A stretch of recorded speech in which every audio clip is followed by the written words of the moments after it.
Yeah.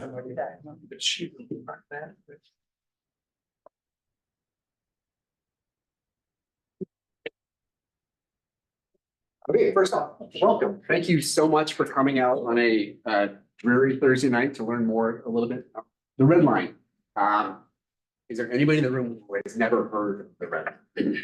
Okay, so that's a good start. I'm Jason Burdett. I am the planning director for the town. I've been with the town almost 13 years now. We've got some great resources in the room. First off, town staff, town manager Jamie Justice, town clerk and Zoom expert Becky Shores, assistant town manager Austin Nance, transportation planner Andrew Golden in the back, economic development director Kim Fleming right here. And so we also have some folks. Our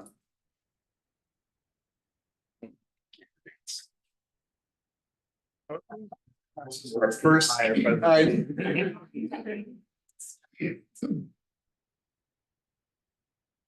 we go.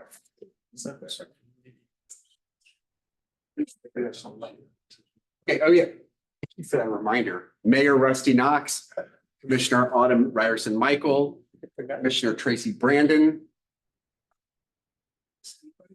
Okay, thank you for that reminder. We've also got some consultants here from HDR. Kevin Walsh, he's a senior transportation planner. Project manager for Red Line. There we go. And Rich Schmiedes too. Who's also a Davidson resident.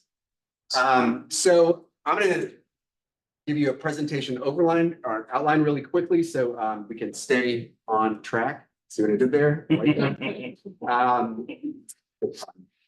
So I'm going to go over the purpose and structure of the meeting and the public information session, provide a detailed update on the Red Line project history and next steps, talk about what light rail is and what commuter rail is and the difference between the two, because there's a lot of misinformation out there.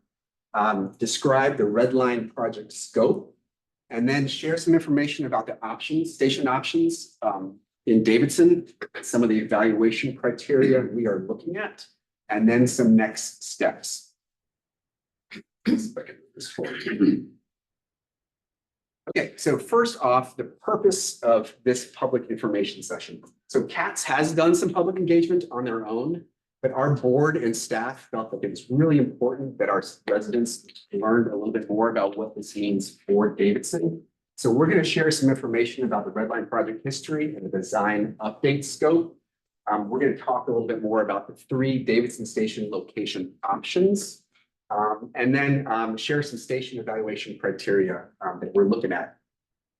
We're going to solicit feedback on station locations using that evaluation criteria, and we really want to find out what's important to you. We're going to collect this information and share it with our board of commissioners, who will ultimately make a decision about what's the preferred station location for Davidson. Just to be clear, this is not a vote of I like option A, I like option B, I like option C. We just want to find out what's important to you in identifying a station location in Davidson. The structure of tonight's presentation, we're going to try to mix it up a little bit and do some live interactive polling. I don't know if anybody's done that before at some of our public engagement events, but you log on to a site on your phone and we're going to ask some questions and we're going to see the results in real time. So it's pretty cool. So have your phones at the ready. And we'll have staff help you out here if you can't figure out how to log on. We are going to capture questions. If you have any questions during the presentation, we're going to ask that you write them on that comment card, just for the sake of moving forward so we can share all of that, the information here. Staff is going to collect all of those and consolidate, facilitate, or filter through the questions because there might be some similar topics, similar questions. And we're going to do a moderated Q&A at the end of this presentation. We're going to also have a QR code available online that will take you to a survey with 5 additional questions. It's some open-ended, so you can let us have it. Let us know how you really feel about certain things. Also, after the moderated Q&A, we'll have staff available for one-on-one questions. I think we have the room till 8 o'clock, so just fully aware of time constraint, but that's the intent of the program tonight. Jason, can I add one thing? Yes, sir. So just as it's Jason went through all that, whatever we hear tonight, we're gonna collect and bring back to the project team. So this isn't just gonna be stored with the Town of Davidson, we'll take it back to the project team and put that in our base there. We have a big database of comments that we've received from the beginning of this effort, so just wanted to add that. Great, thanks, Kevin. So Katz is going to use this information as well. Okay, so tonight, we are moving forward with our first live polling exercise. So everybody go to menti.com. It's MENTI. I'll hide this because this hide. Let's see. Where is that? Hide floating meeting controls because they okay. Join at menti.com and there's a code.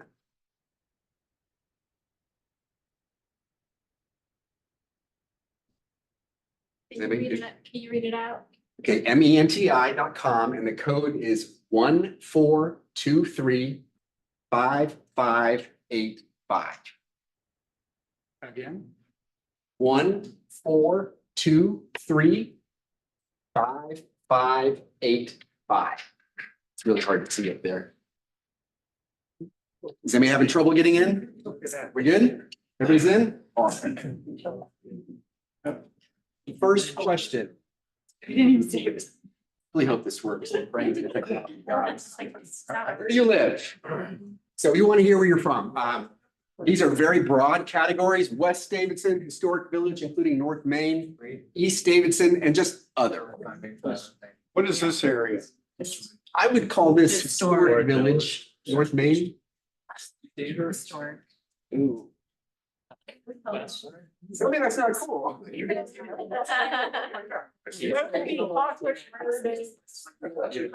Concord and Pine. I call it Historic Village or East. Okay, thank you. It's not specific. Whatever you feel, They definitely care. which category you best identify.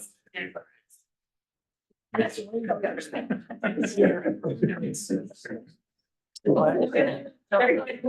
so it looks like we've got a good chunk of folks from the historic downtown. West Davidson seems to be well represented. That's awesome. It's great. So our second question.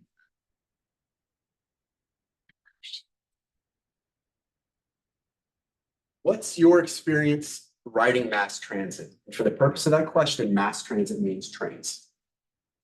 So we've got everyday user. Only when I travel to big cities, every now and then, never stepped foot on a train in my life. Can we have the code again?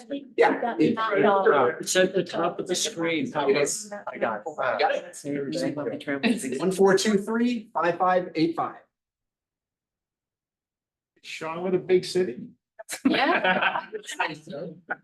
Emerging cities. Big city of the South. Yeah. Every day. Okay, this is great.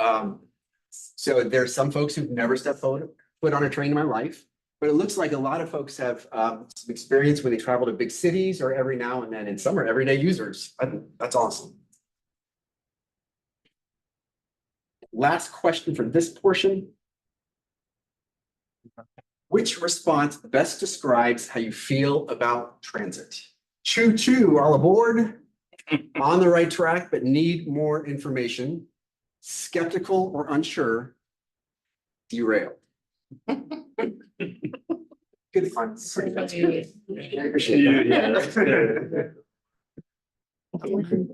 Yeah. I'm here all night. Yeah. Okay, so this is great. It looks like there's a lot of Red Line supporters here. Choo choo all aboard. Some folks feel like we're headed in the right direction, but need some more information. Some folks skeptical and someone's derailed. So that's good information. We'll get you back on track. Yeah. Okay, we'll have another live polling exercise later in the presentation. Okay, so there are a lot of assumptions and unknowns, and it's important to acknowledge these so that we're all operating from the same foundation of information. So the first assumption, the Red Line is moving forward and will be funded jointly through federal grants and a potential 1 cent sales tax. That's an assumption. Yes, we know that could change, but that is the assumption we're working under right now. Assumption number 2, end of the line status. You might have heard a little bit of information about that. Morrisville, Iredell County. CATS in the town are planning for the Red Line to terminate in Mount Warren. This has long been on the books, that the terminating station will be in Mount Warren. Okay, we also need to acknowledge some of the unknowns. We just don't have this information yet. And that includes potential ridership numbers, potential parking deck size requirements, detailed potential traffic impacts, and any soft costs and mitigation such as noise. We know there will be unique opportunities for mitigation, but we're not here to solve that tonight. Okay, so to give you a detailed update on how we got to where we are, I think it's important to understand the history of the Red Line project. So the Red Line was first identified in 1998 in the 2025 Transit and Land Use Plan. In 2002, the Metropolitan Transit Commission approved a major investment study in commuter rail along the I-77 North Corridor. And that initial design was completed in 2008. Concurrent to this, the town implemented some stationary planning of our own in 2006 and in 2012. You can see that in the black boxes. That last one done in 2012 was a little bit unrealistic. It discounted some watershed restrictions. It was done during the recession. It was basically a mass build out exercise. So it was never adopted. In 2013, Norfolk Southern did change its passenger rail policy. Under the new policy's requirements, the Red Line was not feasible on Norfolk Southern's O line, which is the single track rail line that runs through Charlotte, Huntersville, Cornelius, Davidson, and Mooresville. In February 2019, the MPC approved a new locally preferred alternative for the North Corridor. That new alternative established a North Corridor public transportation strategy that included in the near term bus rapid transit on I-77, while continuing a long-term vision for the Red Line, future regional rapid transit and local mobility options. In September 2022, the MTC took action to amend the capital investment plan to include funding to advance the Red Line commuter rail. In July of 2023, the city of Charlotte received a letter from Norfolk Southern stating that the railroad was willing to consider a possible transaction of the O line. Norfolk Southern and the city engaged in good faith discussions about whether that was actually possible. And in September of 2023, Charlotte City Council approved the contract to advance the design update for the Red Line. And in the most notable action to date, far right-hand corner, you'll see the city of Charlotte in September 2024 purchased Norfolk Southern's O line in Mecklenburg County for $74 million. So, as I hinted at the beginning of the presentation, there's some confusion as to what light rail means and what commuter rail means. And CATS put together a really helpful 4-minute video that I'm going to play here that does a really good job of summarizing the differences of those two transit mechanisms and what we can expect with Red Line commuter rail. So let's hope this works. Explore the future of mobility throughout the region with the CATS Red Line Commuter Rail. The Red Line is a 25-mile commuter rail project that would use the existing Norfolk Southern rail line. The Red Line would directly serve uptown Charlotte and the downtowns in Huntersville, Cornelius, and Davidson, extending into Mount Morn in Iredell County. It would provide a direct connection to the Charlotte Gateway Station and the surrounding entertainment district. The Gateway Station would provide connection to the Red Line, Silver Line, Gold Line, Express and local bus service, Amtrak, and Greyhound. Stations would function not only as park and rides, but as integrated mobility hubs with a broad range of features. Accommodations could include electric vehicle charging, scooter and e-bike storage, bike racks, benches with shelters, restrooms, and more. So let's take a look at how riding commuter rail is different from light rail in terms of customer experience and technology. Light rail trains typically run shorter distances, mostly within the center city. Commuter rail train routes are much longer and connect the center city to the surrounding communities.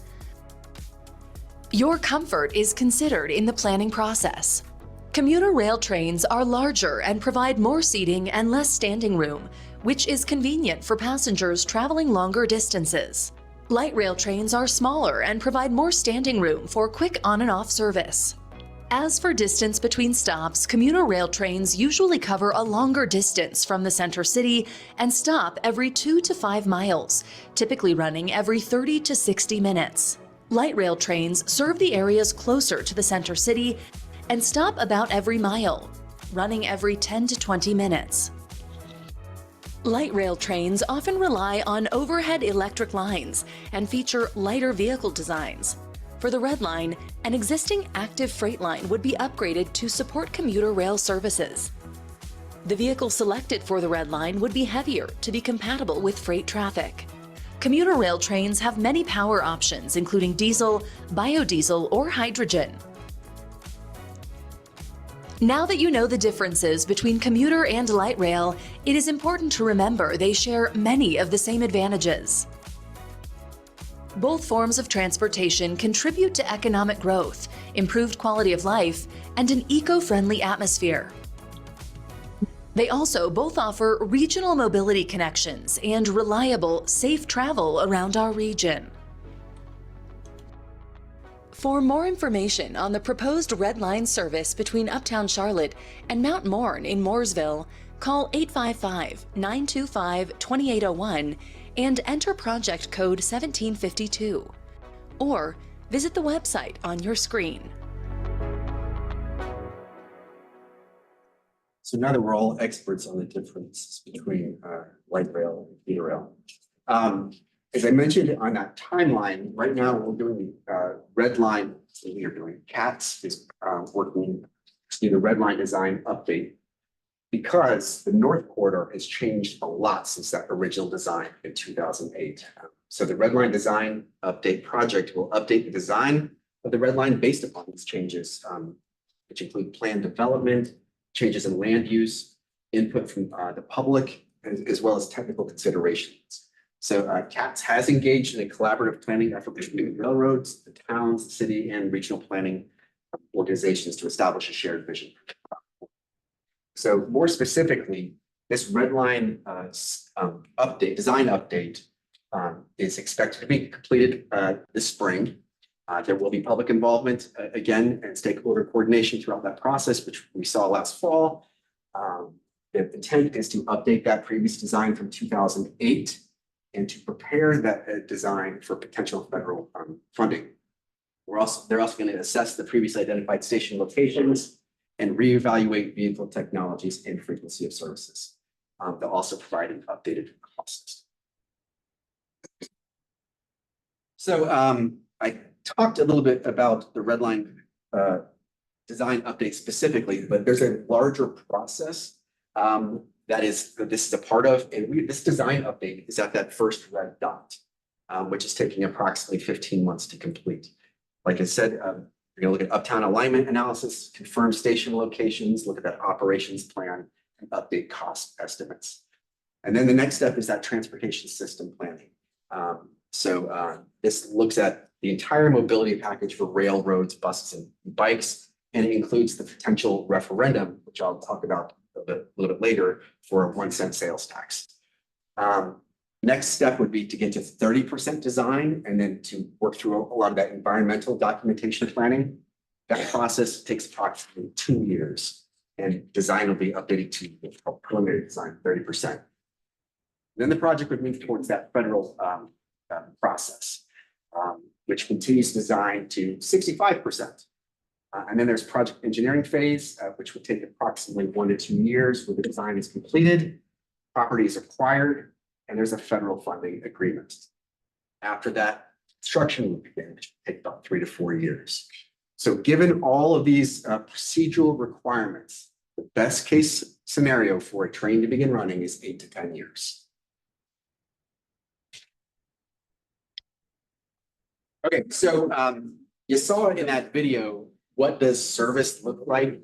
And I think it's really important to differentiate between what service was planned in 2008, which was basically commuter rail, AM, PM service, to what is planned now, which I call robust commuter rail or commuter rail plus.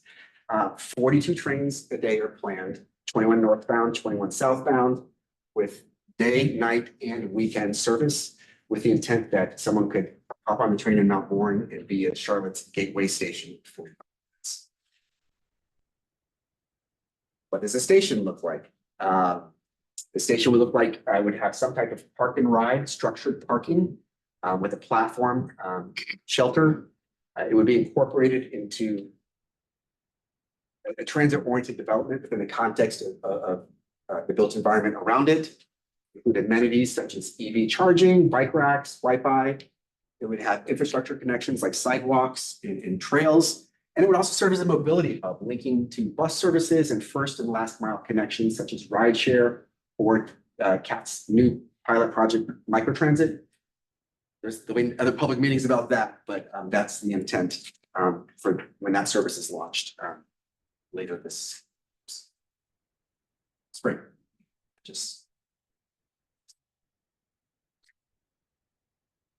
Okay. Now we're getting to the meat of what I think a lot of you came here to learn more about, the station options. So just to preface this, CAT's Red Line update goal is to identify a preferred station option in each community along the corridor to get to 15% design. All three of these sites do meet CAT's functional criteria for a station. And they've engaged the public in meetings this past fall to get to a preferred option. For full transparency, Davidson does believe, and CATS does agree, that all three sites are still viable options and should be shown to the public. But we've identified Site A as the preferred option. CATS has required the town to identify that preferred option to get to that 15% design. And we have communicated with CATS that Davidson does reserve the right to change that preferred option based upon a variety of factors, including Board of Commissioner feedback and public engagement, and has shared that with CATS. So with that being said, the three sites we're looking at are Site A, which is Dick Hayes' old vet clinic site that the town now owns on north of Griffith Street. It is a proposed location for future fire station number 1. Site B is just across the street. That's Sadler Square. It is owned by Piedmont Capital, which purchased the property last year and is currently under renovation. And then you have Site C, which has a Jackson Street Linden Mill alignment. Linden Mills is owned by a developer with plans for future redevelopment of that site. But we do also need to acknowledge that it is a brownfield site. So we're going to dive down a little deeper into what each of those stations could potentially look like and some of the site specifics. So this is station option A, the fire station site, old Dick Hayes vet clinic site. You can see Griffith Street, Jackson Street, Watson Street. Station platform shown in yellow, the rail shown in red. It is a town-owned site. If this moves forward, there is an opportunity to co-locate a future fire station on the site. There would be a parking structure as shown in that gray bubble there. And we call it lined or wrapped because our ordinance requires that parking structures are hidden from this view from the street. So there would be some type of mixed use building in front of that parking deck. It does have really good frontage on Griffith Street. Consider Griffith Street a primary frontage street. And there is a potential direct financial benefit to the town or taxpayer through sale or lease of the land to CATS. As a reminder, this is the current preferred option. Station option B, this is Sadler Square. When I put together the slide, I'm like, I didn't want to put buildings. I have no idea what this is going to look like, but it is predicated on the entire redevelopment of the site with mixed use buildings and a wrapped parking deck. You can see the station platform in yellow behind the current Sadler Square building running parallel to the tracks in red. See Griffith Street to the north. You also see the location of two historic churches nearby too. We need to acknowledge that this is owned by a private entity currently undergoing a facelift. And it's wholly dependent upon a collaborative partnership with that property owner. It would require a complete redevelopment of that site with a wrapped parking structure, multiple mixed-use buildings, which would probably envision higher densities there. It does have frontage on that primary street, Griffith Street. And there's potential economic development benefit to the town or taxpayer with redevelopment of the site. And asbestos is presumed to be on the site, given its location not too far from the Linden Mill, but the site was never tested. In station option C, this is the Linden Mill Jackson Street alignment. We included this because this was the preferred location in 2008. So a lot has changed in the almost 20 years since then. And that design was predicated on some increased densities in the area and a complete redevelopment of the Linden Mill site. So you can see the station platform in yellow, Davidson Presbyterian Church shown in orange, the Red Line Rail, actually Red Line, if that's unintentional, in a mixed-use building, lining a potential parking structure behind Old Town Hall and Main Street. So need to acknowledge that Linden Mill site is a brownfield. There is town-owned land highlighted in green where that parking structure and mixed-use building could go. That parking structure will be wrapped.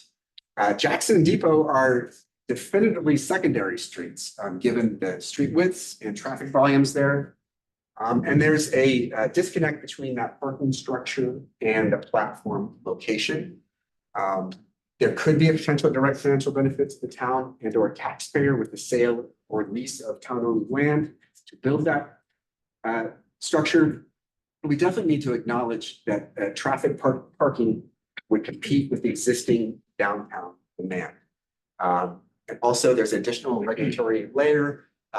This site is located in the local historic district. Hey, Jason, not to interrupt you, but we had a question over here about what is a brownfield site? If you could just. Yes, I'll do my best. I might be hitting out of my wheelhouse, but. Do you want me to answer? I'm happy to answer. What is a brownfield? Okay. So the Linden Mill is a brownfield site, which means it's under the North Carolina Department of Environmental Quality. It is an old asbestos mill. And so any redevelopment is under strict guidelines. So that's what a brownfield site is. So there's more intensity of something there than maybe other spaces that we know have. You just mentioned another room with asbestos, but there's more there than there. That's Well, really intense there or state identified or. The Sadler Square hasn't been tested yet because it is already, what do I want to say? Asphalt. It's under, hasn't been tested. It's not exposed. Linden Mill has been tested. It's been, there's a remediation plan underway. And so that's what a brownfield agreement is. That's what it means. Thanks. Okay, so CATS is doing their own station location evaluation. And they've identified criteria they are looking at. And they've done this in collaboration with the town to evaluate this data and these variables. They're looking at adjacent land use character, adjacent land available to develop, adjacent land use compatibility. That includes either zoning in place or potential plans in place. What's the adjacent transportation fabric look like? Is there multimodal accessibility? Is there adjacent developments orientation to transportation choices? The ability to accommodate station facilities, and then restoring and protecting community assets and housing in West Davidson. So that's what CATS is working with, and we've helped them with some of that. But the town also did kind of a deep dive into some criteria that we thought was more hyper specific. And we've subdivided those into 5 categories: location, financial impacts, land use, overall success of the project, and intangibles. So looking at that location category, The things that we pulled out first were multimodal accessibility. Is the station located on a site that is easy for cars, bicyclists, and pedestrians to access? That's really important. And then is there an existing transportation infrastructure? Does that location have good frontage on a primary street? The next category we looked at were financial impacts. And I alluded to that in the slides earlier that looked at station specifics. Does the town or taxpayer directly benefit from the station location through a sale or lease to CATS? And is there economic development potential? Is there redevelopment potential on site or on adjacent parcels?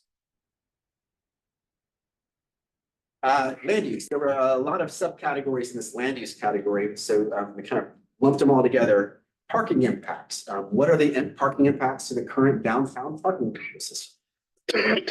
Davidson College needs. The college has advocated as being a supporter of the Red Line. And is there a positive impact on college goals and objectives?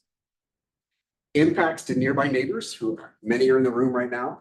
Are there impacts to residential neighbors and homeowners, such as noise?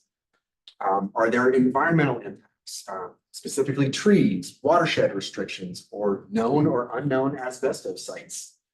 Are there impacts to historic resources? Specifically, are any historic resources being acknowledged or preserved, such as the historic depot that's been located adjacent to the tracks for quite some time?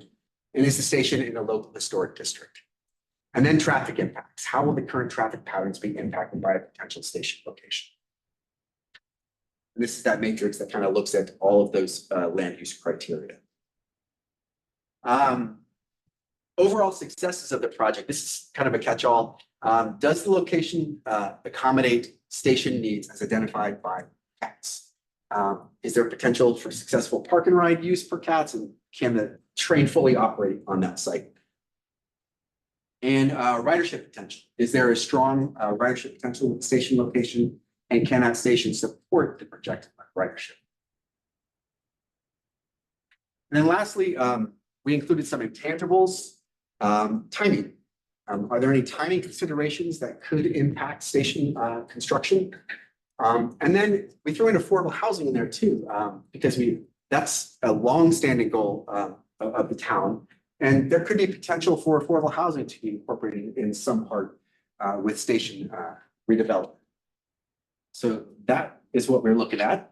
Okay, so that's the criteria we're looking at. I've thrown a lot of information at you. So we're gonna take a break again and check your pulse on some questions. So get your Menti. Hopefully you didn't close that browser. Open it back up.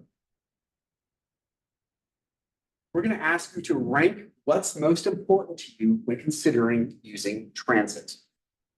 So we've got station accessibility, which includes vehicles and pedestrians, ticket price, connections to primary destinations, frequency of trains, or other. I'll give you some time to walk through this.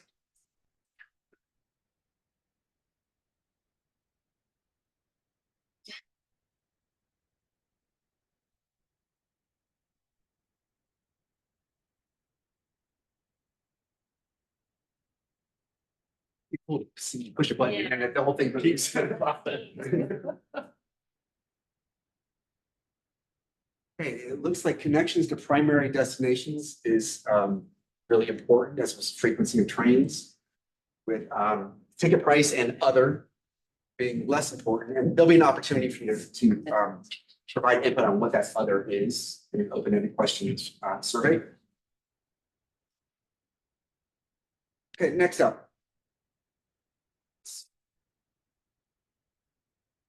Rank what's most important to you in identifying a Davidson station location. So is it station accessibility, vehicles, pedestrians, like we just mentioned before? Is it financial benefit to the town or taxpayer? Neighborhood impacts, parking benefits to downtown, the environmental impacts such as trees, watershed, historic preservation, or traffic impacts?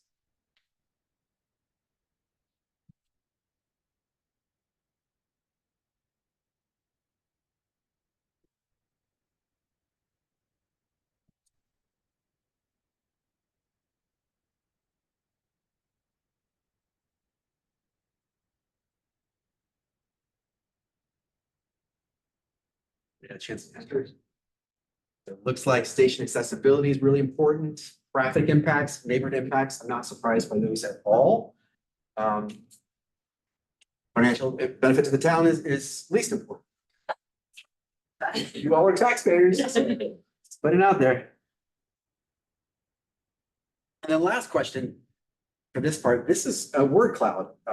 So what would make a transit station uniquely Davidson? So you can freeform input whatever you think that means. And if there's similar responses or like-minded responses, that word is going to get bigger. And I'm going to ask that you keep it PG. That's where it is involved, there will be. Multiple. Afraid. It can be a chair. This is incorporate the old info. So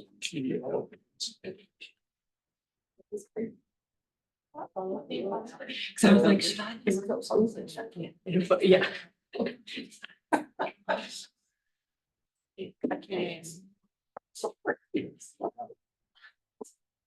Oh, very creative.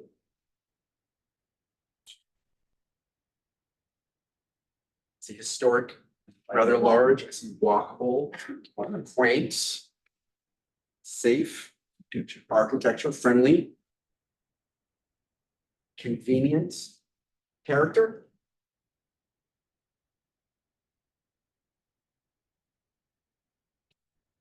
Well designed. Accessible. Everyone have a chance to input their data? Great. Okay, so throwing a lot of information at you. We've done some interactive polling, but we know y'all might have some more information to share with us that's outside this medium we're in right now. So we want to know what's important to you in identifying a station location and why. So that QR code, which I learned last week, stands for quick response. And it's going to take you to an online survey, which is active now on our website. So this is where you can put a little more color to some of the responses you gave earlier. What's important to you in identifying a station location and why? You don't need to do this right now. You can take it home, fill it out tomorrow. It'll be open through the end of March, February. February, It'll sorry. be open through the end of February. So tell a friend, share the QR code. The second question on that survey is, are there any station amenities that would incent you to becoming a user of commuter rail?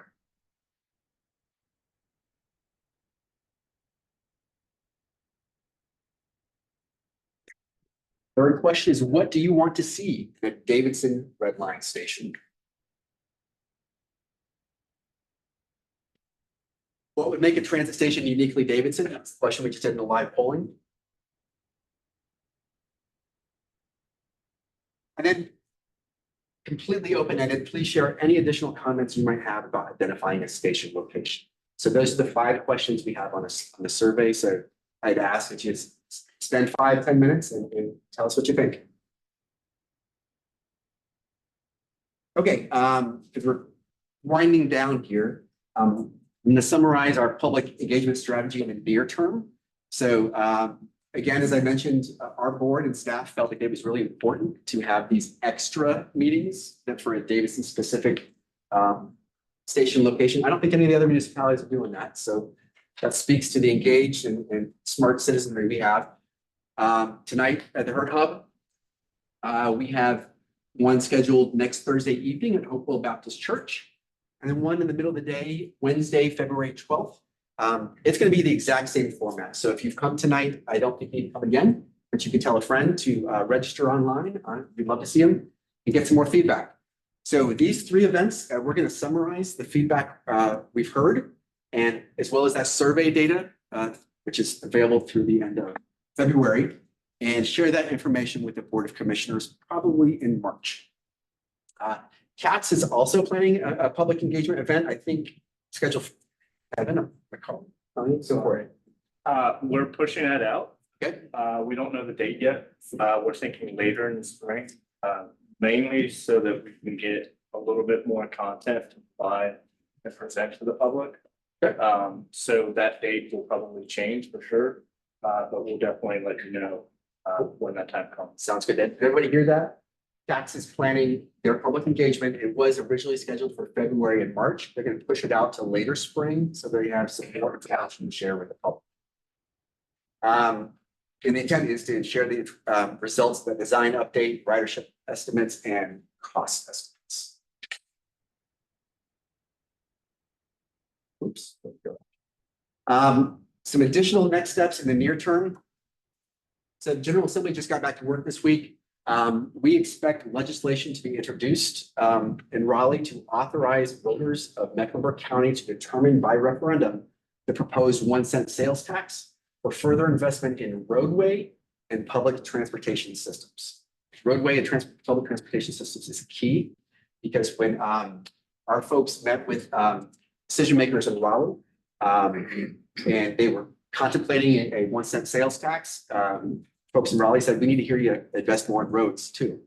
So the intent is if this referendum moves forward, the monies would be split 40% for rail, which some of that would go towards Red Line, 40% to roadways, and 20% to bus. So we're hoping legislation gets introduced in the near term. In the spring of this year, the Board of Commissioners are going to take action to confirm Davidson's preferred station location, probably March, April. November 2025, if authorized, Mecklenburg County will put that referendum on a ballot. And of course, with any referenda, there will be opportunities for public input and discourse prior to election day.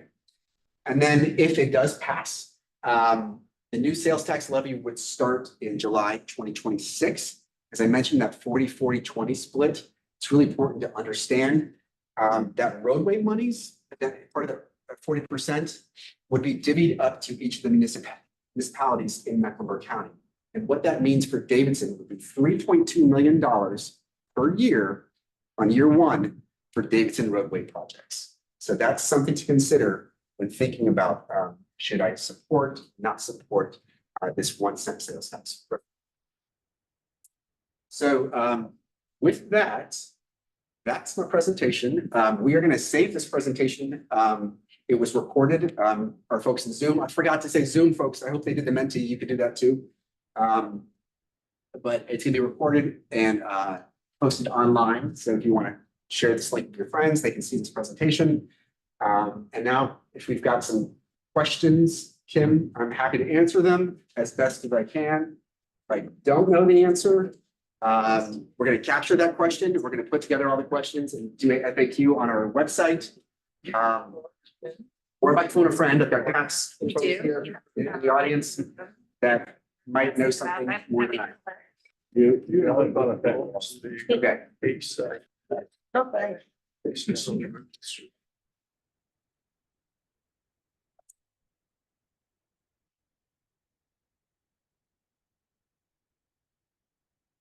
Okay, I'm gonna, Kat, you might be able to answer some of these as well, especially this one. What is the advantage over bus service? What's the advantage of rail over bus service? Can you speak to that? I mean, I think the advantage of rail. Please stand up. I mean, I ride the bus. I ride the 63X every day when I go to Uptown for work. I live in Huntersville. And I would say the advantage of a rail over bus would be the reliability. The bus, even though it's in the toll lane, still has to use local roads to get into that facility and out of it. And we experience delays every day, whether it's getting on 277, getting on 77.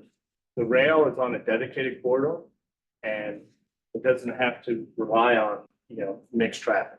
So I think reliability is one of the biggest advantages, in my opinion. But how long does it take you right now? It's 45 minutes from Davidson. Doesn't seem to be like 45 minutes from Mount Moore. Mount Moore. Okay. My commute, I get the bus at 7:58 in the morning. I'm in my office at 8:30.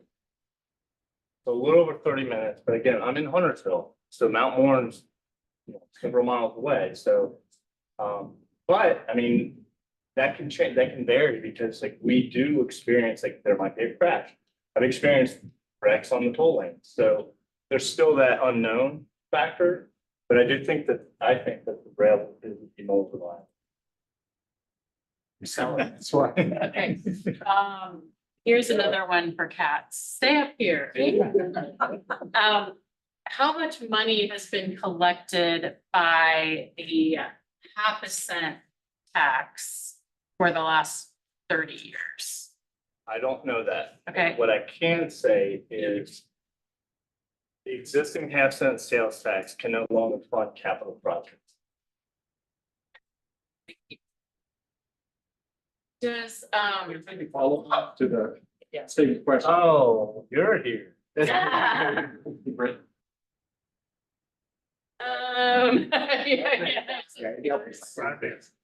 Write it down. And ask it, or? Okay, write it down and then I'll get it. Do you know what the decibel level of a commuter train is versus a light rail? Probably not. It is. So part of the environmental process will be to evaluate noise and vibration impacts.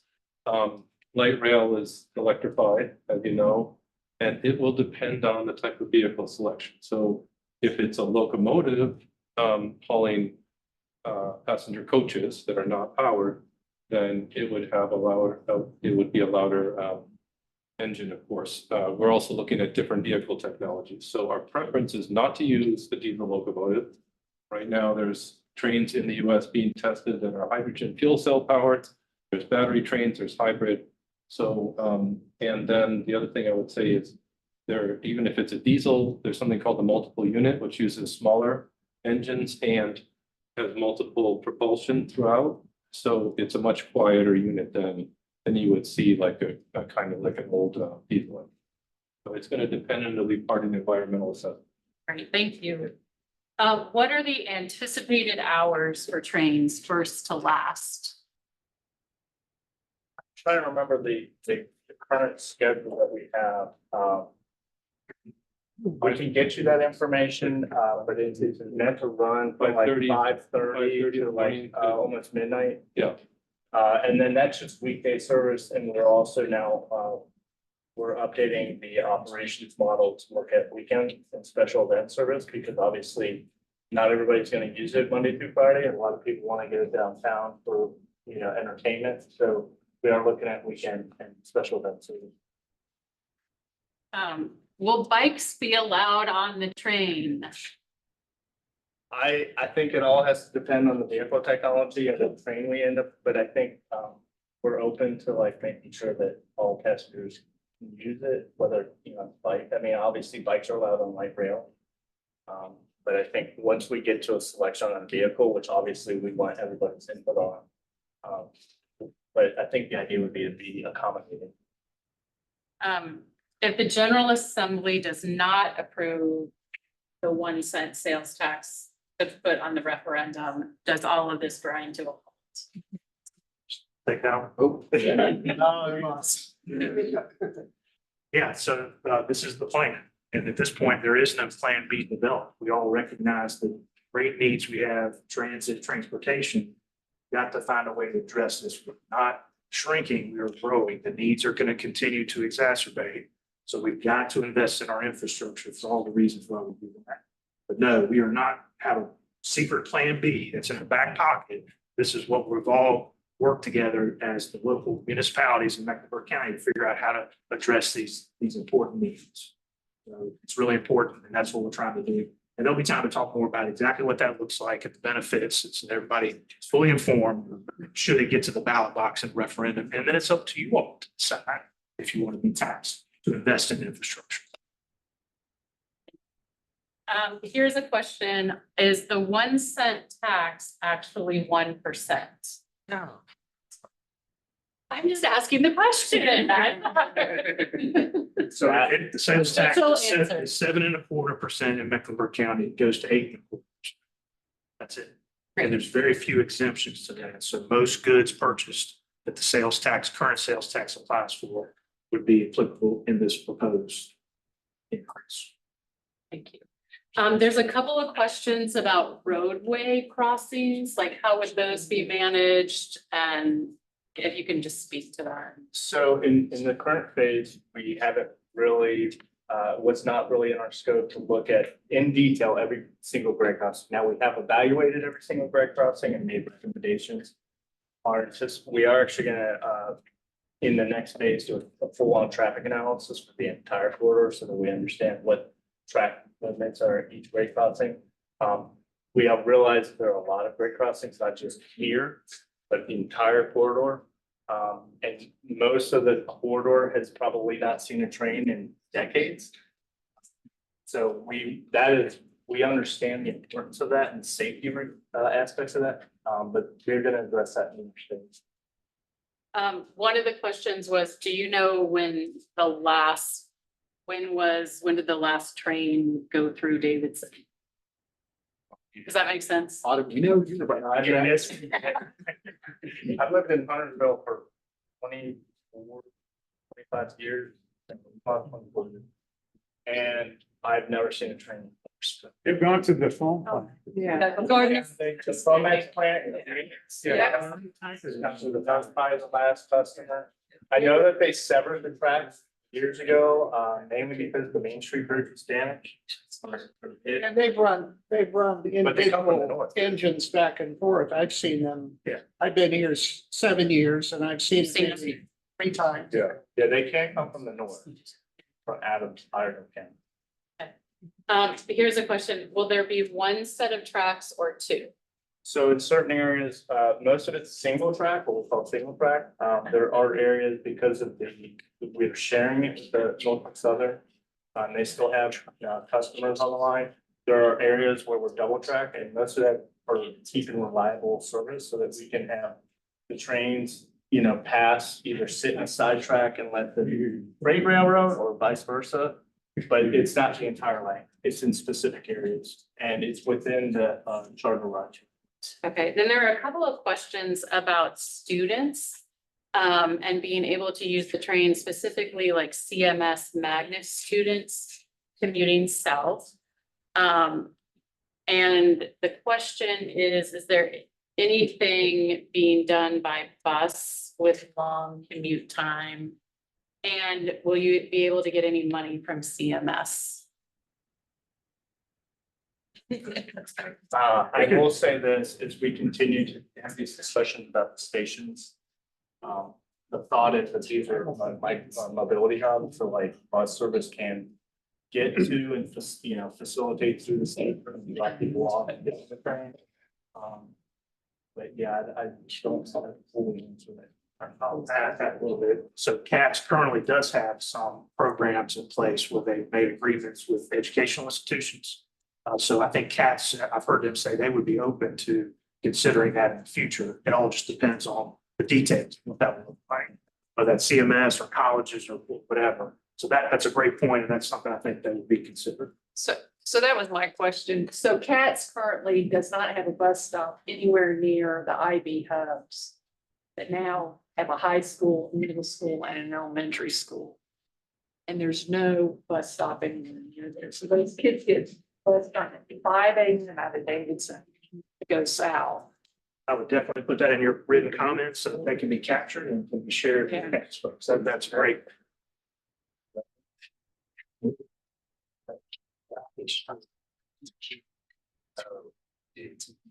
Talking about kids who go to Davidson to IB schools in Charlotte, right? It covers. Huntersville, okay. Yeah. Gotcha. It might be right. But there are some that go into like Northwest, and there are some that go as far as So Charlotte. Kevin just reminded me about the microtransit pilot and I don't know the zone, I don't know the details Exactly. specifically. but that might be an option, just. We launch microtransit next month to start off the kickoff in February.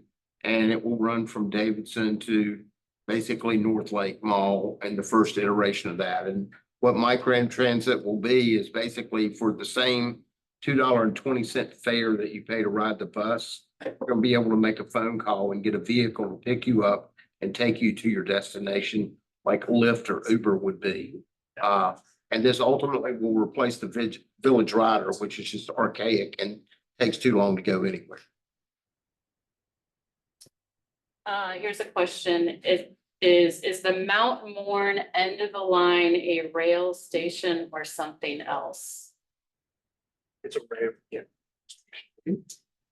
Is freight service still possible on the line? I mean, so Norfolk Southern's gonna continue to operate where they operate. Now, they still have the ability to add new customers. And we'll have to, work with them on that, but they are still operating. Okay.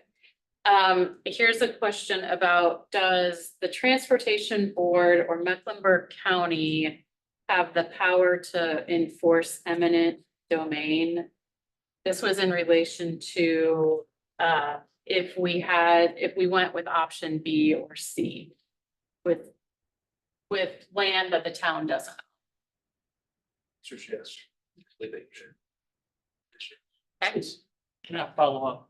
Okay. Is the reason that it would require a collaborative effort that you want to put private housing or retail as a wrap?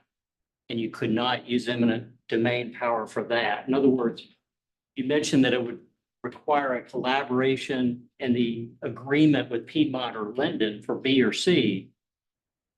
And I don't understand why that would be. But for the desire to have private residential.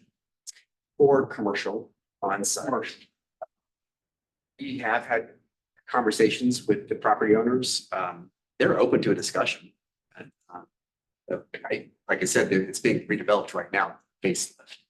But it could. If that is the position, that one of the primary metrics from CATS is that there be this wraparound and that we incorporate some additional density, pedestrian density immediately adjacent. B and C are not options. They're just not true options, particularly given the brownfield concerns. So my question for you and for CATS is, how do we get a second alternative to A? Because you own A, you can put anything you want on it. What is the option to A? The depot, the historic depot was there. There's a reason why it was there. It's because the residents thought at the turn of the century that was a good location.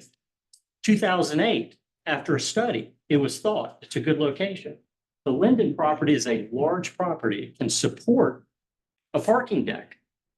So my request to CATS is to come up with an alternative to A, because many of us on the west side do not see B and C as true options. We see them as illusory. So that's my comment. And we also, many of us believe that this has already left the station.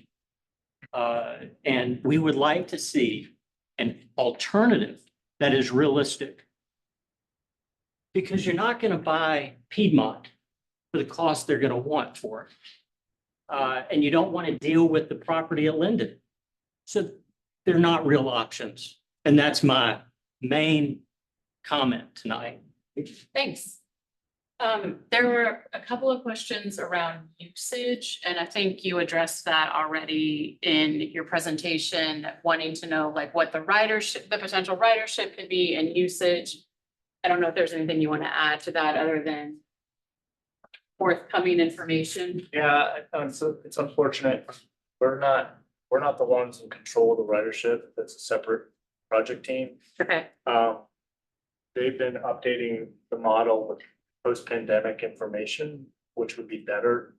And the federal government requires now post-pandemic ridership. We're hoping if everything goes well, we'll start seeing some new numbers in February. And it's been kind of like tying our hands a little bit because we don't know what our parking needs necessarily are for each station. So we're trying to make some educated assumptions around that, at least for this phase, so that we can design the stations and the parking to meet the needs for each station. So hopefully we'll have more soon. There's also some questions about parking on there as well. So just to address those, there were how many parking spaces? What will it be free parking? Will it be, Don't know right now. I will say that we realize that parking in Davidson is a sensitive issue. And we're trying to be mindful of that as we do our design. We're not trying to design a 500 space parking deck in Davidson. That's not what we're trying to do. there are a couple of questions about, is there anything that can be done to expedite the timeline so that the train could be here sooner? So the next phase, when we get to the next phase, which hopefully will be this summer, instead of 2 years, we're gonna try to meet an 18-month schedule, try to expedite that phase. But unfortunately, the federal government has their process and we have to follow that process. So the timeline that Jason presented is the best that we can provide it. Then there are a couple of questions about local bus and bus rapid transit. Does it have to be an either or with rail, or can you have both? You can have both. But I think when it comes to federal money, when you're trying to apply for federal funds, having competitive corridors might be problematic. But I would say I enjoy riding the bus. I live on the west side of Huntersville.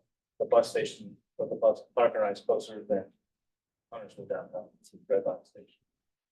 You're implying that express bus service, which is sort of like BRT now, would go. I can't answer that. That's somebody at CAT has to answer that question. I do want to just let you know some other topics that are on here. And I know there's probably not specific answers to it, but there are questions a lot around noise and decibel levels and mitigating the noise. All of that would be done. So there's quite a few questions about that. I mean, and as Rick had said, in the next phase, we will initiate the environmental process. And that noise and vibration obviously is a big one that will be definitely looked at in the next phase. Okay, thank you.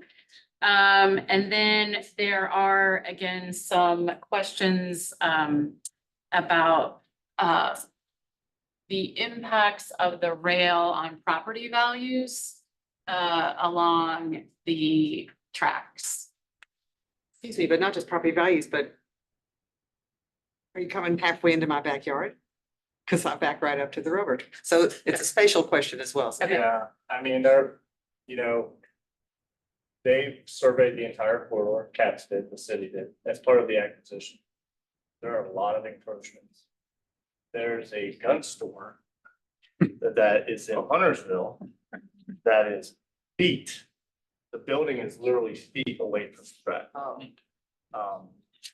For the most part, our project should impact private property. It should not impact private property, but again, that full assessment would be done in the next phase. But I understand your concern because there's a lot of concerns about safety. People just running across the tracks. There's been a lot of discussion about fencing. All of that's going to be looked at in the next phase.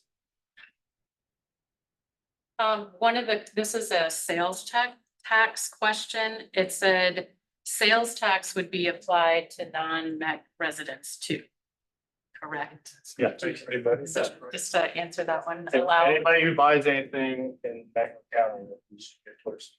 Yeah, but there was an estimate done that 30% of the state tax will be paid for by people that live outside of Mecklenburg County. Okay, because if the train goes up to Mount Morn, last time I looked, that's not Mecklenburg County. So is Ardell gonna pay same 1% tax? Or do they get a free ride? So to They speak. do not get a free ride. They don't get a free ride. They will pay to play and be part of the system. So that's why Charlotte acquired the line to the Mecklenburg County line at this time. There's not a negotiation that's been worked out yet with Iredell County and Mooresville, but they will have to pay and we've gotten support from Lowe's corporate up there. There's a large subdivision that has been approved in Mooresville that adjoins the east-west connector just south of Langtree Road and the developer is reserving an acre and a half of that property for the potential stop there. Okay, so all of the questions that have been submitted, we will, there's some, like we said, that we can't answer here tonight just because we don't have the answers yet. But we will put all of these questions as well as our best answers on our website. We will put together an FAQ and we will email that out to you. So if we didn't get your email address when you came in, please give it to us on the way out. If you registered for this session, we have your email address and we will get you that information. But everything will be on the town's website. There's a Red Line Commuter Rail page. And again, please fill out, use the QR code or go to our website and please fill out those additional 5 questions if there's additional information that you have to share with us. But thank you all for coming. Staff and Pats will all be around. If you have any additional questions for us. Staff will be around. A reminder, you got that QR code. I hope you'll click on it and take some time to fill out that survey. Thank you. First class I've ever tried.